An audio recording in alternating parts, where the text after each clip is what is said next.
Hey everybody, it's me. It's the end of day 3 of my fast and I made it, thank God. Thank you again for all your love and your support and for putting up with me being in the fetal position in bed yesterday.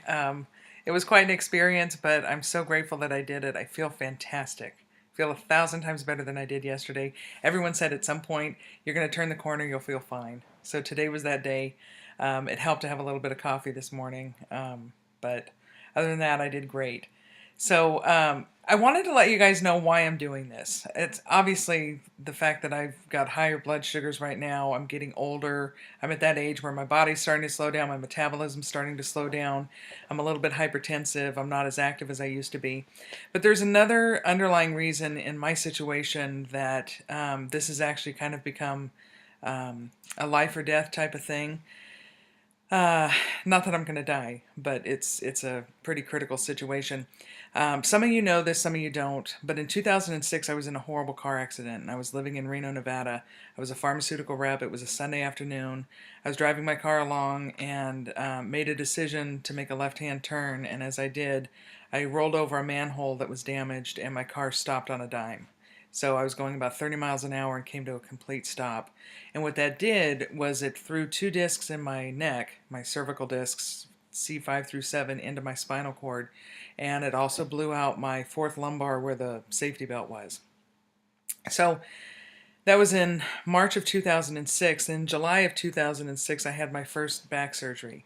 And because I was in my early 40s, I had a really good surgeon. He said, you're a perfect candidate for this new type of technology. It's a artificial disc replacement. You're young. You don't want to get fused. This is a great option for you. So I met all the criteria and went ahead with the surgery. And the company that made this device happened to be owned by Johnson & Johnson, which is the company I was working for. So I had access to a lot of the research and the documentation as to this product getting approved for market and the successes and adverse events and everything. I'd watch videos, all kinds of stuff. So I thought I was pretty prepared to accept this and went into surgery in July of 2006 and had pretty good outcome. Was pretty pleased with how I was feeling. Had my second surgery in November of that year for my neck. So that got taken care of. And I was basically on disability for almost an entire year and almost lost my job with Johnson & Johnson. They were wonderful, but having been gone for almost a year, they were about to have to replace me, but I went back to work. So anyway, I had pretty good success for about the first year when I had my lower surgery with the disc replacement. And then after that, the pain started coming back in different ways, and I was starting to have really severe back pain. And then in 2008, Johnson & Johnson laid off my entire sales force, and I was forced to change careers, so I went into medical device sales, and I sold devices that were speaking devices for nonverbal individuals. And so I was getting in and out of my car, having to carry these big, huge containers in and out and taking them into clients and doing demonstrations and all that. And I did that for almost 3 years. And during those 3 years, my back started getting worse and worse and worse. I was having trouble walking. I had been on pain. I still am on pain medication. I've been on pain medication since 2006. Have never been off of it. In fact, I'm very dependent on it. I'm not addicted to it because I only take maybe one a day. And I'm treated at the Pain Institute of Southern Arizona, and they do blood or drug tests on patients that go there to make sure that you don't become addicted. And I'm grateful for that because a lot of people do get hooked on pain medication. But I have been on pain medication since 2006 because some days I just can't function without it. Ibuprofen doesn't touch this kind of pain. So in the 3 years that I was working with the medical devices, my back started getting worse, and I actually got fired from that company because I had to have a third back surgery. The artificial disc that they put in, what they had to do is they go in through your abdomen and they cut you open, they remove all of your organs, put them off to the side, and get down to your spinal cord and your spinal area, and then they remove the disc, and then they put the artificial mechanic one in there and then sew you back up. And the surgery is so invasive that I was in a cardiac rehab for 4 days, had to learn to walk again with a walker. It was about 6 months of grueling physical therapy and getting back up and moving again. But I got through it, and then right after that, I had to have my neck surgery. So it was a rough year, and my medical bills were about $250,000. Thank God I had really good health insurance. Don't talk to me about any legal issues because I'm not allowed to discuss any of that. Um, so I got past all of that. I went through financial hardship. I went through incredible struggling of accepting what had happened to me and why do I have to go through this and blah, blah, blah. I actually saw a therapist for about 8 months, and I had to come to terms with the fact that this was my new reality, and there's nothing I can do about it but move forward and focus on the things that I can do and not the things that I can't do. I used to be a hell of a downhill skier. I learned to snowboard. I love to fly fish. I love to hike. I love to bike. I love to be outdoors. Anything to do without being outside. And I couldn't do most of those things anymore, so I have to accept what I can do and be grateful for that. And I've picked up some other hobbies that are gentler on my body. And so anyway, I had to move forward from the emotional side of accepting this and adapting physically to what was going on with my body. So I lost my job in medical devices. And the job was actually a blessing and a curse. It was really, really hard on my back. But in working with people with special needs, and I worked with a lot of ALS patients, I was able to look at myself and my situation and realize that this really sucks for me. But there's a lot of people in the world that are a lot worse off than I am. And so I'm grateful every day that I can get up and walk and be mobile. And I just appreciate the fact that I am okay right now. There is a real possibility that I could eventually end up in a wheelchair if my back continues to degenerate.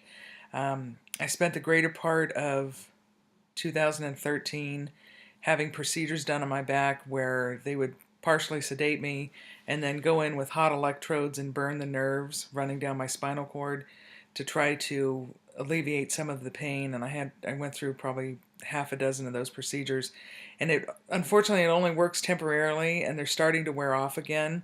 That's why you see me walking with poles when Michelle and I go and walk, because it helps with balance and it helps kind of eliminate some of the pain when I'm walking. I do swim a lot. I have a hot tub. So as far as procedures go, the next one that they're talking about is putting an actual electronic device into my back that will shoot nerve blocking impulses all the way up and down my spine to try to block it. But it's a permanent device. It's kind of like a diabetes pump that they put into people. I don't know if I want to do that. So the whole reason I'm doing this is because I have to keep my weight down. And the lower my weight, the less pressure it's going to be on my back for the rest of my life. So that's got to be my ultimate goal. And I'm just an average person trying to make it in a very complicated medical system. And for me, I have a huge understanding of the medical field and how all of that works. Plus I have a degree in biology. So I understand the physical functionings of the body. But even for someone like me, it has been a horribly frustrating ride. I mean, it took me 2 years to get on permanent disability, and I could do a whole video series on how messed up that is. And so I wasn't able to earn an income for 2 years. Michelle supported me, and God bless her. She's been my rock, my everything. So I became permanently disabled the middle of last year. I just got on Medicare for my health insurance, thank God. But to be 48 years old and be permanently disabled, you gotta believe that my back's pretty messed up because they don't give this to just anybody. So, it's taken a while for me to get my head around that. But what I'm trying to do is to heal myself holistically. And I'm so tired of them sticking me with steroids and pain medication and nerve ablations and surgeries and this, that, and the other, that I finally woke up one day and realized, you know what, I need to take control of this, because they make a fortune every time I walk in the door and they, want to do a procedure on me, and they love me being a patient at the Pain Institute because every time I go in there, they're wanting to do another $6,000 procedure. So they really don't have an interest in getting me better. And most doctors don't have that interest. Doesn't matter if you're being treated for diabetes or, whatever. Our medical industry is not set up to heal people. It's set up to continually make money off of them. So, in knowing that, this is where my journey begins. I finally got fed up and I said, you know what, no more. I started seeing a chiropractor, and he also does acupuncture, and it seems to be helping. I see him whenever I feel discomfort. He does some magic tricks on me that seems to help eliminate the pain. I haven't tried medical marijuana yet, but that might be down the road. Everyone's telling me they make wonderful marijuana now for people who have chronic pain. I can't use marijuana because, as I'm a patient at the the Pain Institute of Southern Arizona, I have to sign a contract saying I won't use medical marijuana because they don't want it interacting with the pain medication that they prescribe me. So right now that's not an option. But I finally figured the only way that I'm going to be able to cope with this ongoing degeneration of my back is to be able to take the bull by the horns and do what I can. So what I can do is get my weight off and to eat right, fill my body with micronutrients, stay positive, meditate, get good sleep, get in my hot tub, swim when I can, all of those things, and not make excuses for myself, because my fate is, with my last back surgery, the artificial disc, there could be a flaw in the design of the disc. They've removed the disc from the market, and there's only 3,000 of us in the United States that actually got this. And having it removed is not an option. So a year and a half ago, I had to have another surgery because the disc was failing, and they had to do a fusion to stabilize both sides of the artificial disc where it's failing and causing degeneration throughout my spine. So there could be more surgeries in my future to stabilize different levels of my spine. Right now it's just the L4-5, but it's going all the way down into my SI joints, and that's a bunch of medical babble. So there's a very real possibility that walking could become more difficult as I age. So the best way to take the bull by the horns right now is to lose the weight, stay as active as I can, and focus on that. So that's what I'm doing. That's the, excuse me, the bottom line. Beyond the blood sugars, beyond the hypertensive, I've got to keep my body healthy, because if not, I'll be in a wheelchair, or I'll be on one of those scooters that you see going through the grocery stores. And I'm too young to be in one of those scooters. I don't want to be there. So I'm going to try to stay healthy, and hopefully by the end of the year, I'll be nice and slim and fit, and I'll be a huge success story. So that's all I want to share tonight. That's my story. Thanks for listening. And tomorrow I'm going to have a nice breakfast. So I'll see you guys.